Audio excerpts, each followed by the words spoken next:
Zapisi koje je istorija pokušala zaboraviti, pad čuvara, rađanje divova i putovanje jednog čovjeka izvan granica neba. Knjiga Enoha nije samo drevni tekst, to je svjedočanstvo o vremenu kada su se granice između neba i zemlje izbrisale. Čitam onako kako je zapisano. U onim danima kada se djeca ljudska namnožiše, dogodi se da im se rode lijepe i prekrasne kćeri. I anđeli, djeca nebeska, vidješe ih i požele ih. I rekoše jedni drugima, hajde, izaberimo sebi žene između kćeri ljudskih i rodimo djecu. I Semjaza, kao njihov vođa, reče im, bojim se da se možda nećete složiti, da se ovo djelo učini i da ću samo ja postati odgovoran za ovaj veliki grijeh. Ali svi mu odgovoriše, zakunimo se i obavežimo svakoga od nas zakletvom da nećemo odustati od ovog prijedloga, već da ćemo provesti ovo djelo. Zatim su se zajedno zakleli i vezali jedni druge kletvom. I bilo ih je ukupno 200 i siđoše u Ardos, u dane Jareda, na vrh planine Hermon i nazvaše planinu Armon, jer su se zakleli i vezali jedni druge kletvom. A njihova imena su sljedeća: Semjaza, on je vođa Arakeba, to jest vođa čuvara, zatim Ramel, Tamel, Ramel, Danel, Ezekel, Barakjal, Azel, Armaros, Paterel, Ananel, Zakeel, Sasomaspel, Kestarel, Turel, Jamajol i Arazjal. To su poglavari desetina i svih ostalih sa njima. I uzeše žene za sebe i svaki redom izabra po jednu ženu i pođoše ići k njima.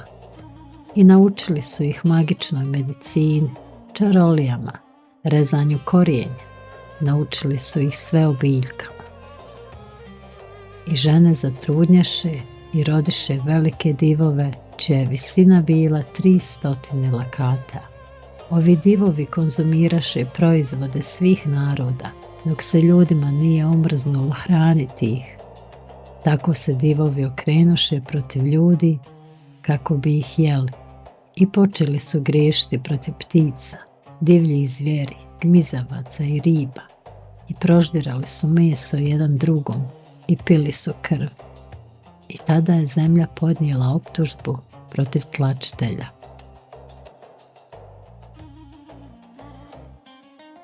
Azazel je naučio narod umjetnost izrade mačeva i noževa, štitova i oklopa za prsa, ukrase, sjenčenje očiju antimonom, ornamente, uljepšavanje kapaka, sve vrste dragog kamenja i sve boje i alhemiju. I bilo je mnogo zlih i činili su preljubu i griješili i sva njihova djela su postala iskvarena. Amasras ih je učio čarolijama i rezanju korijenja, a Armaros rješavanju čarolija. Barakijal ih je učio astrologiju, Kokarerel znanje znakova. Tamelk je učio viđenje zvijezda, a Asterel je učio kretanje mjeseca kao i obmanu čovjeka. I ljudi su plakali i njihov glas je dopro do neba. Tada su Mihael, Surafel i Gabriel pažljivo promatrali s neba i vidjeli su mnogo krvi kako se prolijeva na zemlju i svo ugnjetavanje koje se vrši na zemlji. I rekli su jedan drugome, zemlja iz svog praznog temelja donijela je vapaj svoj do vrata neba, a sada o sveti nebeski duše ljudi iznosi svoj slučaj pred vas moleći, donesite naš sud pred Svevišnjega. I rekoše gospodaru silnih, za gospodara gospodara i Boga bogova i kralja kraljeva i prijestolja slave njegove što stoji kroz sve generacije svijeta. Tvoje ime je sveto i blagoslovljeno i slavno po cijelom svijetu. Ti si sve stvorio i u tebi je vlast za sve. Sve je golo i otvoreno pred tvojim očima i ti sve vidiš i nema ništa što se može sakriti od tebe. Vidiš šta je Azazel učinio, kako je naučio svim oblicima ugnjetavanja na zemlji i otkriše vječne tajne koje se čine na nebu i koje čovjek sazna. I Semjaza, kojem si dao moć da vlada nad svojim drugovima, surađujući, odoše ljudskim kćerima na zemlji i legoše s njima, s tim ženama i uskrvnoše se i otkriše im svaku vrstu grijeha.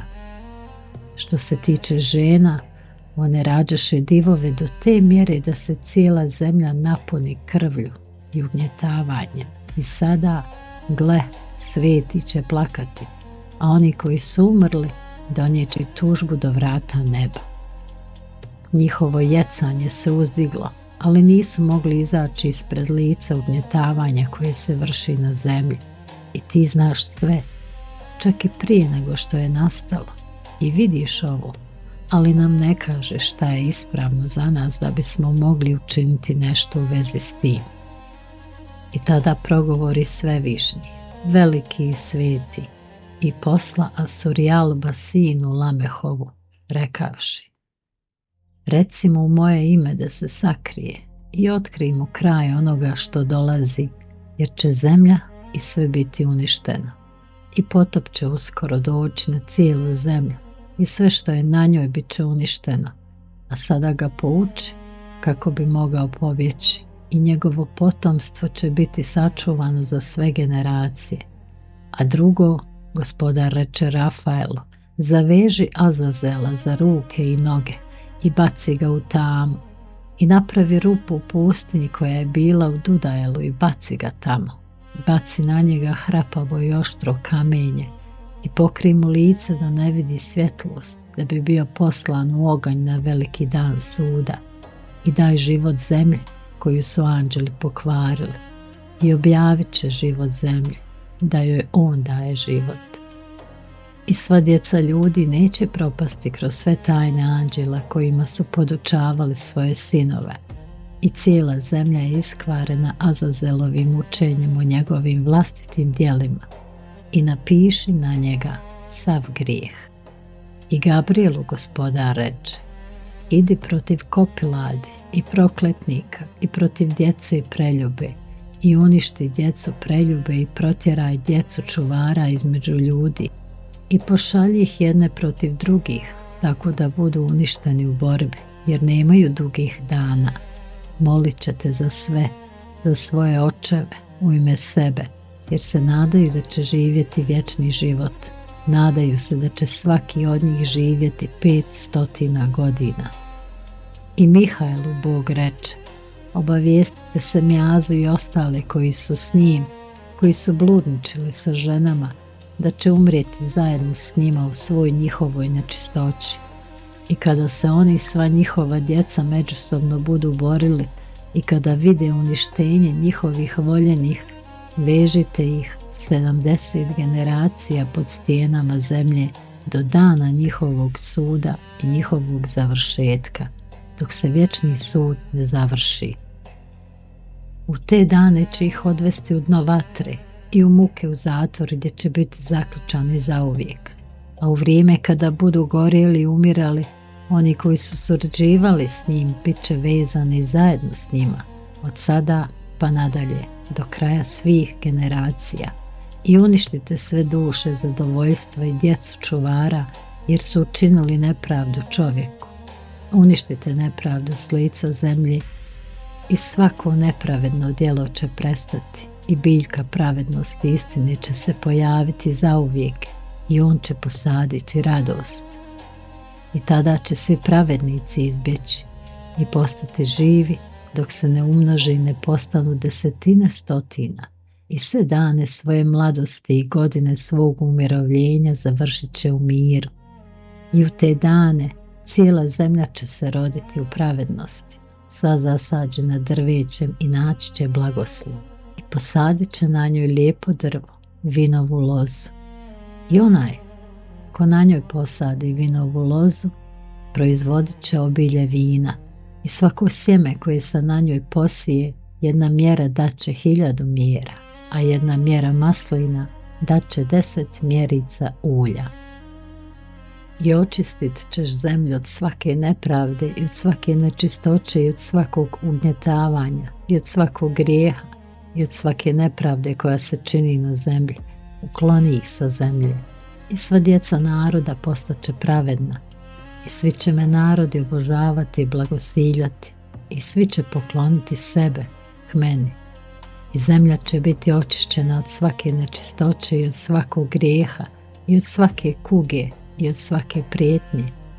I neće se više dogoditi da ih šaljem na zemlju iz generacije u generaciju i zauvijek. I u te dane otvorit ću riznice blagoslova koje su na nebesima, tako da ih pošaljem na zemlju, nad radom i trudom djece i ljudske. I mir i istina postaće partneri zajedno u sve dane i u svim generacijama svijeta. I ja, Enoh, počeh blagosloviti Gospodara moćnih i kralja svemira. U tom trenutku čuvari su me pozvali i rekoše: Enoh, pisaru pravednosti, idi objavi čuvarima neba koji su napustili visoko nebo, sveto vječno mjesto i oskrvnuli se ženama, kao što njihova djela pokreću djecu svijeta, i uzeli su sebi žene, oskrvnuli se sa velikom prljavštinom na zemlji. Neće im biti mira ni oproštenja grijeha, jer njihova djeca uživaju gledajući ubijstvo svojih voljenih, ali će zauvijek stenjati i moliti zbog uništenja svoje djece i neće im biti mira čak ni zauvijek. I rekoh Azazelu: neće biti mira za tebe, stigla te je teška kazna. Stavit će te u okove i nećeš imati prilike za odmor i molitvu, jer si poučavao nepravdu, jer si ljudima pokazao djela sramote, nepravde i grijeha. Tada sam otišao i razgovarao sa svima njima zajedno i svi su se uplašili. Strah i drhtanje ih je obuzelo i zamolili su me da im napišem molitvu sjećanja, kako bi za njih postojale molitve za oprost i kako bih mogao uzdići njihovu molitvu sjećanja Gospodaru nebeskom, jer što se njih samih tiče, od sada neće moći govoriti niti će podizati oči prema nebu zbog svojih grijeha za koje su osuđeni. I onda sam zapisao njihove molitve sjećanja i molbe u ime njihovih duhova i dijela svakog od njih, zbog činjenice da su se molili da im bude oproštenje grijeha i produženje dana. I otiđoh i sjedoh na vodu Danin Dana, koji je jugozapadno od Hermona, i čitah njihove molitve za pamćenje dok nisam zaspao. I gle, san mi je došao i imadoh vizije. I vidio sam viziju kuge, kako bih mogao govoriti djeci neba i ukoriti ih. I nakon što sam se probudio, došao sam k njima u Lesajelu, koji se nalazi između Libanona i Sansera, dok su svi zajedno vijećali, plačući, pokrivenih lica. I prebrojao sam pred njima sve vizije koje sam vidio u snu i počeo sam govoriti te riječi pravednosti i koriti čuvare neba. Ovo je knjiga riječi pravednosti i kazne vječnih čuvara, u skladu s tim kako je sveti i veliki naredio u ovoj viziji. Vidio sam u snu ono što sada govorim svojim jezikom od mesa i dahom usta, koje je veliki dao čovjeku da bi on, čovjek, mogao govoriti s njim i da bi mogao imati razumijevanje svojim srcem kao što je on, veliki, stvorio i dao to čovjeku. Shodno tome, stvorio me i dao mi riječ razumijevanja da bih mogao ukoriti čuvare, djecu neba. Zapisao sam vaše molitve. Tako se činilo u viziji. Vaše molitve neće biti uslišene kroz sve dane vječnosti i sud je donesen nad vama. Od sada se nećete moći uzdići na nebo za svu vječnost, već ćete ostati unutar zemlje, zatočeni sve dane vječnosti. Prije toga ćete vidjeti uništenje svojih voljenih sinova i nećete imati njihova blaga, koja će pasti pred vašim očima od mača. I vaše molbe za njih neće biti uslišene, niti će one za vas same biti uslišene plačući i moleći. I nećete izgovoriti ni riječi iz knjige koju sam ja napisao.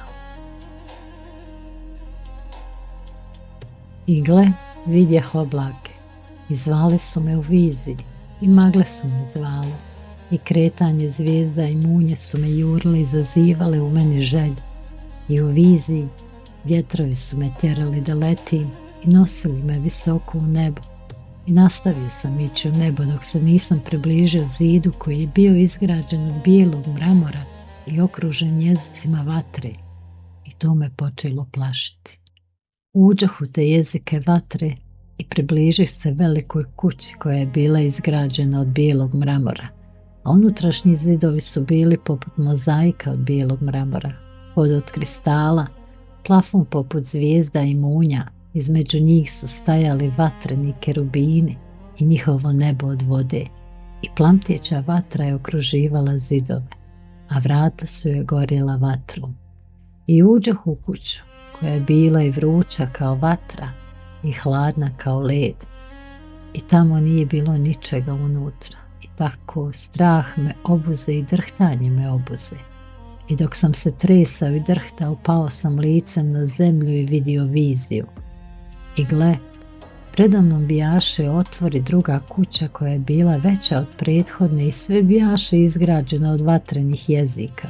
I u svakom pogledu nadmašivala je drugu slavom i velikom čašću do te mjere da mi je nemoguće ispričati vam o njenoj slavi i veličini.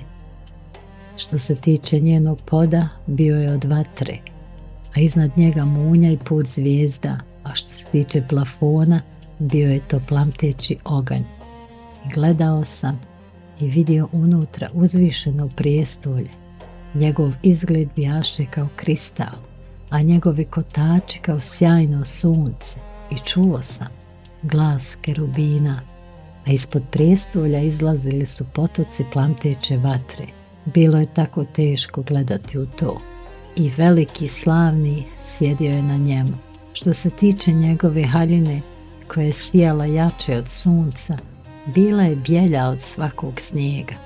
Nijedan od anđela nije mogao ući i vidjeti lice izvrsnog i slavnog, i niko od tijela ga nije mogao vidjeti.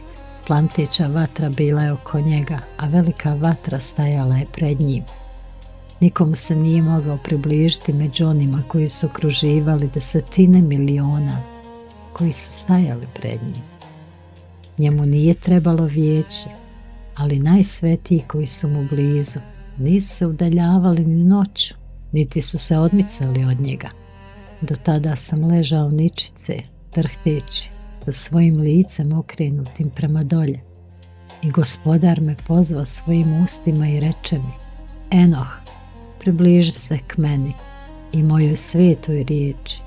I podiže me i dovede blizu kapije, ali ja sam nastavio gledati licem prema dolje.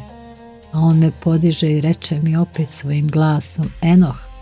A onda čujem: ne boj se, Enoh, pravedniče, pisaru pravednosti, približi se k meni i čuj moj glas. I reci čuvarima neba, u čije ime si poslan da posreduješ. Dostojno je za vas da posredujete u ime čovjeka, a ne čovjek u vaše ime. Zašto ste napustili visoko sveto i vječno nebo, spavali sa ženama i oskrvnuli se kćerima naroda, uzimajući žene, ponašajući se kao djeca zemlje i rađajući divovske sinove? Zaista, vi ste nekada bili sveti, duhovni, živi, posjedujući vječni život, ali sada ste se oskrvnuli ženama i krvlju djece rođene od tijela, požudjeli ste za krvlju naroda, kao oni koji proizvode krv i meso, koji umiru i propadaju. Zato sam vam dao žene, da bi se sjeme posijalo na njih i da bi se od njih rodila djeca, da vam se ne uskrate djela koja se čini na zemlji. Zaista, vi ste prije bili duhovni, imali ste vječni život i bili besmrtni u svim generacijama svijeta. Zato vam nisam stvarao žene, jer je prebivalište duhovnih bića nebo. Ali sada će se divovi koji su rođeni iz jedinstva duhova i tijela zvati zli duhovi na zemlji, jer će njihovo prebivalište biti na zemlji i u zemlji. Zli duhovi su izašli iz njihovih tijela, jer od dana kada su stvoreni od svetih, postali su čuvari. Njihovo prvo porijeklo je duhovni temelj. Postaće zli na zemlji i bit će nazvani zli duhovi. Prebivalište duhovnih bića neba je nebo, ali prebivalište duhova zemlje koji su rođeni na zemlji je u zemlji. Duhovi divova tlače jedni druge. Oni će se kvariti, padati, uzdizati i padati na zemlju i uzrokovati tugu. Oni neće jesti hranu, niti će biti žedni, niti će naći prepreke. I ovi duhovi će se podići protiv djece, ljudi i protiv žena, jer su od njih potekli. Od dana klanja i uništenja i smrti divova i duhovnih bića, duha i tijela iz kojih su proizašli, koji će kvariti bez izazivanja osude, oni će kvariti do dana velikog završetka, dok se veliko doba ne završi, dok se sve ne završi na čuvarima i zlima. I tako čuvarima u čije ime ste poslani da posredujete, koji su ranije bili na nebu, recite im, bili ste nekada na nebu, ali vam nisu otvorene sve misterije neba i vi znate samo odbačene misterije. Te ste misterije objavili ženama u tvrdoći vaših srca i tim misterijama žene i muškarci umnožavaju zla djela na zemlji. Recite im, stoga nećete imati mira. I podigli su me na jedno mjesto gdje su bili neki poput plamteće vatre i kada to žele, pojavljuju se kao ljudi. I odvedoše mu mjesto vihora u planini, vrh njenog vrha dosezao je do neba i vidje hodaje svjetlosti i grmljavine u krajnjem kraju dubine prema mjestu gdje su luk, strijela i njihov tobolac i ognjeni mač i sve munje. I podigoše me do voda života, do zapadne vatre koja prima svaki zalazak sunca. I dođoh do rijeke vatre koja teče kao voda i ulijeva se u veliko more u smjeru zapada. I vidjeh sve velike rijeke i dosegoh do velike tame i uđoh na mjesto gdje svako tijelo mora oprezno hodati. I vidjeh planine mračnih oluja kišne sezone i odakle teku vode svih mora. I vidjeh ušća svih rijeka zemlje i ušće mora. I vidjeh spremišta svih vjetrova i vidjeh kako je njima izvezao cijelo stvorenje kao i temelje zemlje. Vidio sam temeljni kamen zemlje. Vidio sam 4 vjetra koja nose zemlju kao i nebeski svod. Vidio sam kako vjetrovi jašu u nebeskim visinama i stoje između neba i zemlje. Ovo su sami stubovi neba. Vidio sam vjetrove koji okreću nebo i uzrokuju da zvijezda zađe za sunce, kao i sve zvijezde. Vidio sam duše nošene oblacima. Vidio sam put anđela na krajnjem kraju zemlje i nebeski svod iznad. I nastavio sam se kretati u smjeru zapada. I plamtjelo je danju i noću prema 7 planina dragog kamenja, 3 prema istoku i 3 prema jugu. Što se tiče onih prema istoku, one su bile od obojenog kamenja, jedan od bisernog i jedan od ljekovitog kamena. A što se tiče onih prema jugu, one su bile od crvenog kamena. One u sredini pritiskale su nebo poput Božijeg prijestolja, koji je od alabastera, a čiji je vrh na istoku od safira. I vidio sam plamteću vatru. I vidio sam šta je unutar tih planina, mjesto iza velike zemlje gdje se nebesa spajaju. I vidio sam duboke jame s nebeskom vatrom na svojim stubovima. U njima sam vidio spuštajuće stubove vatre koji su bili neizmjerni u pogledu visine i dubine. A na vrhu te jame vidio sam mjesto bez nebeskog svoda iznad njega ili bez vode i zemaljskog temelja ispod njega. Nije bilo ničega na njemu, čak ni ptica, nego je to bilo pusto i strašno mjesto. I vidio sam tamo 7 zvijezda koje su bile poput velikih gorućih planina. Tada mi anđeo reče: ovo mjesto je krajnji kraj neba i zemlje. To je tamnica za zvijezde i sile nebeske. A zvijezde koje se kotrljaju po vatri, to su one koje su prekršile Božje zapovjedi od početka svog izlaska jer nisu stigle na vrijeme. I razgnijevi se na njih i sveza ih do vremena završetka njihovog grijeha u godini misterije. I Uriel mi reče: ovdje će stajati u mnogim različitim oblicima duhovi anđela koji su se sjedinili sa ženama. Oskvrnuli su ljude i odvest će ih u zabludu tako da će prinositi žrtve demonima kao bogovima, sve do velikog dana suda u kojem će biti suđeni dok ne budu gotovi, a njihove žene koje su anđeli zaveli bit će mirne. Dakle, ja, Enoh, vidio sam viziju kraja svega i niko među ljudskim bićima neće vidjeti kao što sam ja vidio. A ovo su imena svetih anđela koji bdiju. Suruel, jedan od svetih anđela, jer on je od vječnosti i drhtaja. Rafael, jedan od svetih anđela, jer on je od duhova čovjeka. Raguel, jedan od svetih anđela koji se osvećuju nad svijetom i nebeskim svjetiljkama. Mihael, jedan od svetih anđela, jer on je poslušan u svojoj dobrohotnosti prema ljudima i narodima. Starakael, jedan od svetih anđela koji su postavljeni na duhovima čovječanstva koji griješe u duhu. Gabriel, jedan od svetih anđela koji nadgledaju vrt Eden, zmije i kerubine. I došao sam na prazno mjesto i vidio sam tamo ni nebo gore, ni zemlju dole, već haotično i strašno mjesto. I tamo sam vidio 7 zvijezda nebeskih povezanih zajedno u njemu, poput velikih planina, i gorile su vatrom. U tom trenutku pitah: za koji su grijeh vezane, iz kojeg razloga su bačene ovdje? Tada mi jedan od svetih anđela, Uriel, koji je bio sa mnom i vodio me, progovori i reče: Enoh, zašto pitaš i zašto ispituješ i pokazuješ nestrpljenje?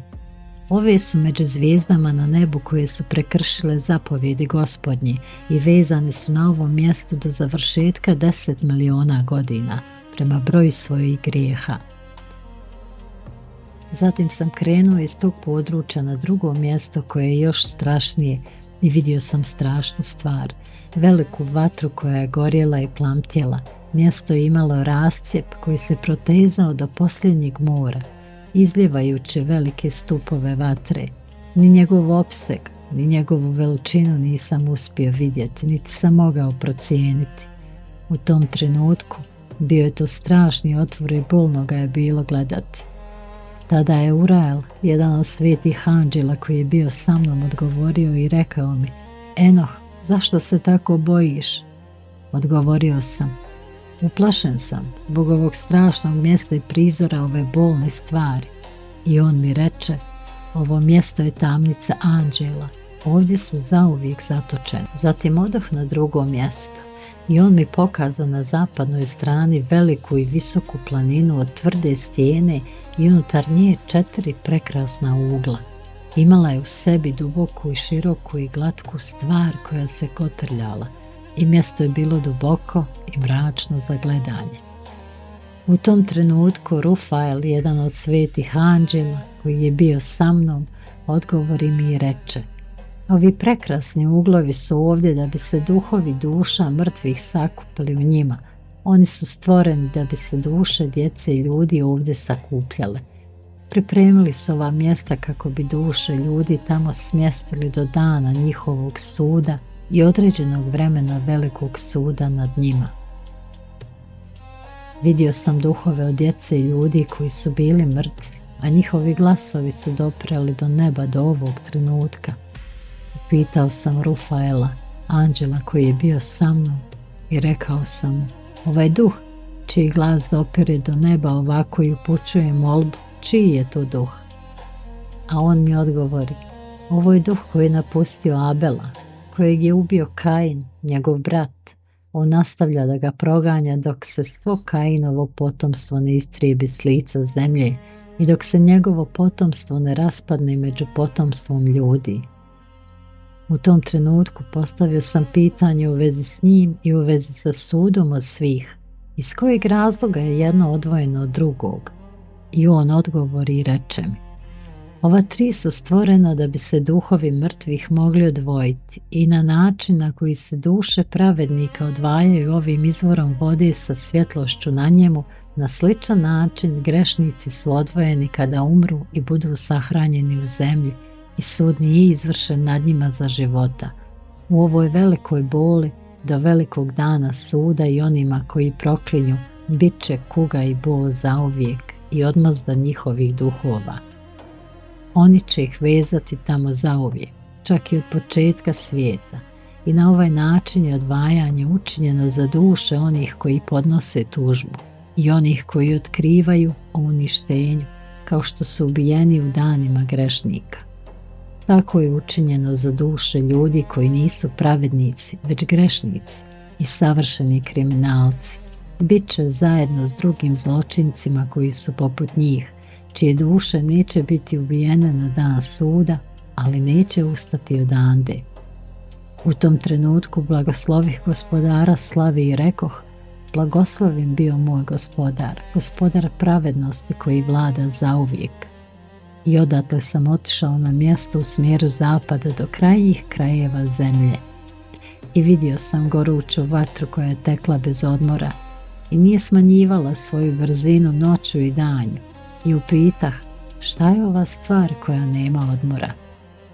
U tom trenutku Raguel, jedan od svetih anđela koji je bio sa mnom, odgovori mi i reče: ova stvar što si vidio je put vatre, i ova vatra koja gori u smjeru zapada, to su svjetiljke nebeske.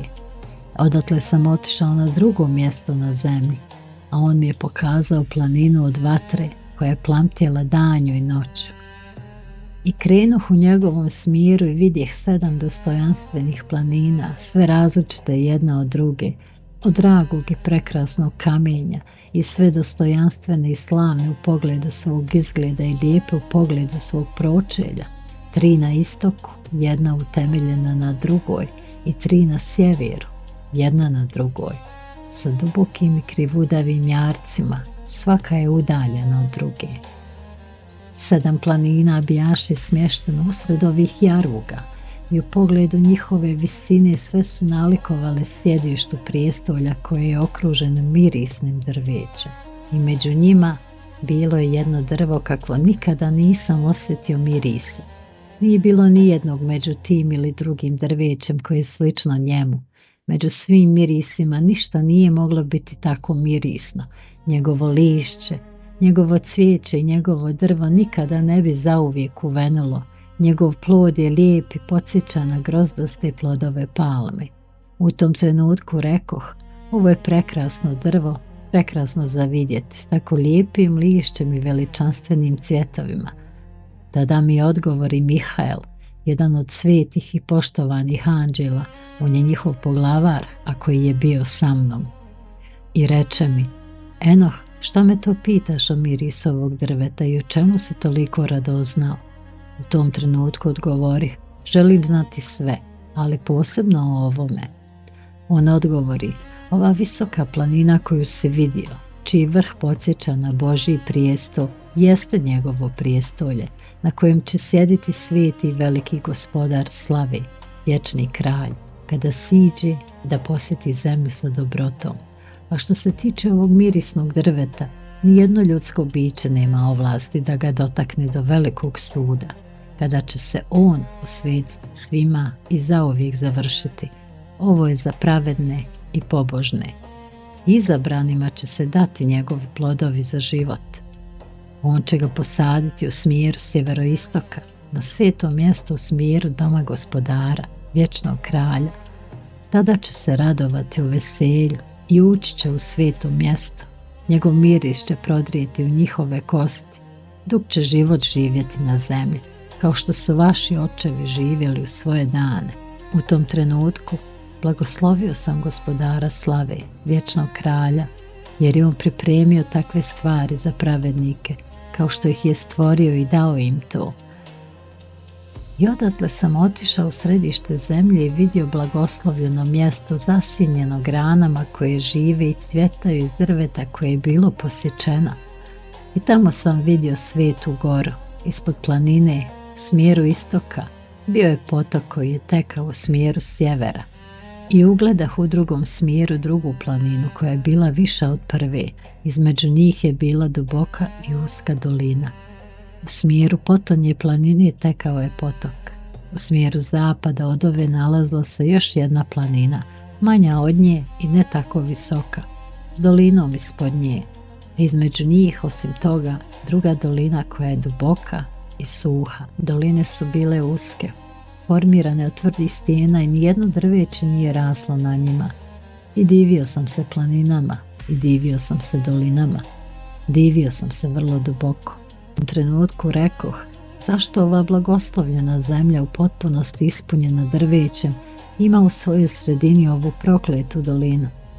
Tada mi Uriel, jedan od svetih anđela koji je bio sa mnom, odgovori i reče, ova prokleta dolina je za one koji su prokleti zauvijek.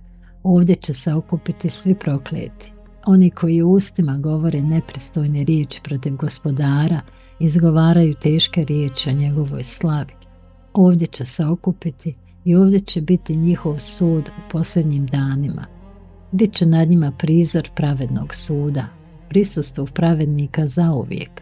Milosrdni će blagosloviti gospodara slave, vječnog kralja po cijeli dan. U dane suda prokletih, milosrdni će ga blagosloviti za milost koju im je ukazao. U tom trenutku blagoslovi gospodara slave i dadoh mu hvalu koja dolikuje njegovoj slavi. I odatle sam otišao u smjeru istoka u središte pustinjske planine i ugledao sam divljinu, punu drveća i sjemena.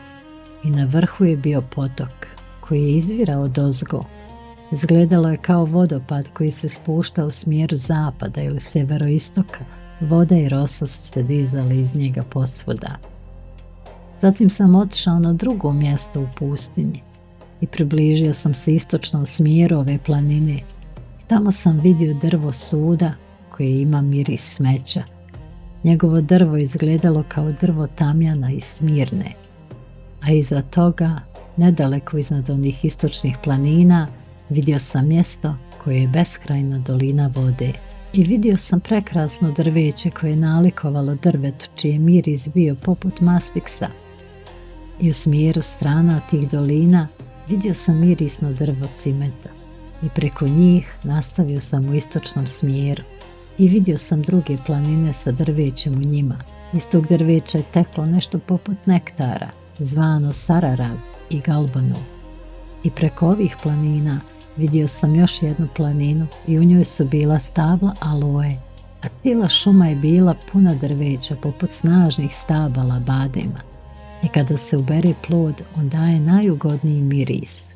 I nakon proživljavanja ovog mirisnog mirisa, dok sam gledao prema sjeveroistoku preko planina, vidio sam 7 planina punih izvrsnog naroda, mirisnog drveća, stabala, cimeta i bibera. Odatle sam prešao preko vrhova planina, daleko prema istoku zemlje. Prešao sam Eritrejsko more i otišao daleko od njega.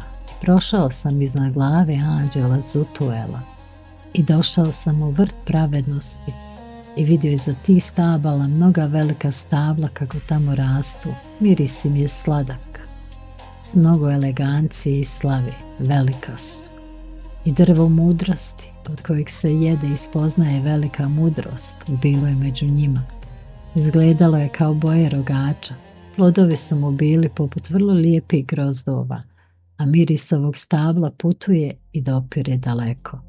I rekao sam, ovo stablo je lijepo i njegov izgled lijep je i ugodan. Tada mi sveti anđeo Rafael, koji je bio sa mnom, odgovori i reče, ovo je upravo stablo mudrosti s kojih su tvoj stari otac i ostarjela majka, oni koji su tvoji prethodnici jeli i spoznali mudrost i posljedično su im se otvorile oči i shvatili su da su golni i tako su izbačeni iz vrta. I odatle sam otišao do krajnjih krajeva zemlje i tamo vidio ogromne zvijeri, svaka različita od druge i različite ptice koje su se razlikovale jedna od druge po izgledu, ljepoti i glasu. A istočno od tih zvijeri vidio sam krajnje krajeve zemlje koje počivaju na nebu i vrata nebeska bijahu otvorena i vidio sam kako izlaze zvijezde s neba i prebrojao sam vrata kroz koja izlaze i zapisao sve njihove izlaze za svaku od njih, prema njihovom broju, njihova imena, njihove činove, njihova sjedišta, razdoblja, njihove mjesece, kao što mi je Uriel, sveti anđeo koji je bio sa mnom, pokazao. On mi je pokazao sve stvari i zapisao ih za mene. Također je zapisao njihova imena, njihove zakone i njihove zajednice. Odatle sam krenuo u smjeru sjevera, do krajnjih krajeva zemlje. I tamo na krajnjem kraju cijelog svijeta vidio sam veliko i slavno prijestolje. Tamo sam također vidio troja otvorena nebeska vrata, kada puše hladnoća, grad, mraz, snijeg, rosa i kiša. Kroz svaka od ovih vrata vjetrovi pušu u sjeverozapadnom smjeru. Kroz jedna vrata pušu dobre stvari, ali kada snažno pušu kroz druga vrata pušu nasilje i tugu na zemlju. I odatle sam krenuo u smjeru zapada, do krajnjih krajeva zemlje, i tamo sam vidio troja otvorena nebeska vrata, baš kao ona koja sam vidio na istoku u pogledu broja njenih izlaza. I odatle sam krenuo u smjeru juga, do krajnjih krajeva zemlje. I tamo sam vidio troja otvorena nebeska vrata, odakle izlaze južni vjetar, rosa, kiša i vjetar. Odatle sam otišao u smjeru krajnjih krajeva neba i vidio sam tamo otvorena nebeska vrata s malim vratima iznad njih, u smjeru istoka. Kroz jedna od tih malih vrata prolaze zvijezde nebeske i putuju prema zapadu putem koji im je pokazan. I kada sam ugledao ovo, blagoslovio sam i uvijek ću blagosloviti Gospodara slave, koji je učinio velika i blagoslovljena čuda, kako bi mogao pokazati svoja velika djela svojim anđelima, vjetrovima i ljudima, kako bi mogli slaviti učinak svega njegovog stvaranja, kako bi mogli vidjeti učinak njegove moći i slaviti ga zbog velikog djela njegovih ruku i blagosloviti ga zauvijek.